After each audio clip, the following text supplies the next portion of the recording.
पावसाळ्यात दुर्घटना टाळण्यासाठी मान्सूनपूर्व कामं केल्याचा ठाणे महापालिका प्रशासनाचा दावा गेल्या काही दिवसातील पावसानं फोल ठरवलाय.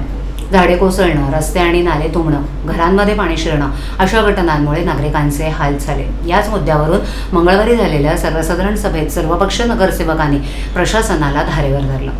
मान्सूनपूर्व तयारी झाली होती तर पावसात ठाण्याची अशी अवस्था का झाली, असा प्रश्न उपस्थित करत प्रशासनाच्या नियोजनावरच प्रश्नचिन्ह उपस्थित केलं. दरम्यान पुढील वर्षी जानेवारीपासून वृक्ष छाटणी सुरू करण्यासह नाले सफाईसाठी वाढीव निधी आणि मनुष्यबळ देण्याचं आश्वासन प्रशासनानं दिलं. आपत्कालीन परिस्थिती आणि दुर्घटना टाळण्यासाठी पालिकेनं एप्रिलपासून मान्सूनपूर्व कामं हाती घेतली होती. यात नाले सफाई, पाणी तुंबण्याच्या ठिकाणी पाणी उपसा यंत्र बसवणं, वृक्ष छाटणी आणि धोकादायक वृक्ष हटवण्याचा समावेश होता. या कामांमुळे मान्सूनपूर्व तयारी पूर्ण झाल्याचा दावा प्रशासनानं केला होता. तसंच अल निनोच्या पार्श्वभूमीवर अतिवृष्टी किंवा कमी पावसाचे अंदाज व्यक्त होत असल्यानं शिवसेना शिंदे गटाचे नगरसेवक राजेश मोरे आणि विकास रेपाळे यांनी नियोजनासाठी लक्षवेधी मांडली होती. त्यावेळेला सर्वपक्ष नगरसेवकांनी विविध सूचना केल्या होत्या. मात्र गेल्या काही दिवसातील मुसळधार पाऊस आणि वादळी वाऱ्यांमध्ये अनेक वृक्ष उन्मळून पडले. यात एका व्यक्तीचा मृत्यू झाला.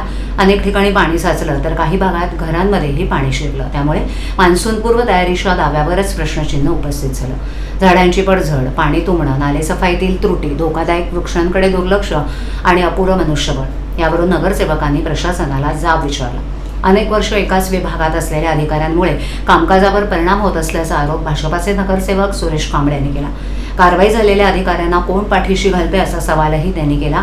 पावसाळ्यापूर्वी धोकादायक झाडांबाबत पत्रव्यवहार करूनही कारवाई झाली नाही आणि पडलेली झाडं वेळेत हटवली गेली नाहीत असा आरोप करत चव्हाण यांनी केला. झाडांच्या मुळांभोवती काँक्रिटीकरणामुळे ती कमकुवत होत असून तक्रारी करूनही धोकादायक वृक्षांवर वेळेत कारवाई होत नसल्याचं अमित सरैया यांनी सांगितलं. खासगी सोसायट्यांमधील पडलेली झाडंही वेळेत हटवलेली गेली नाहीत.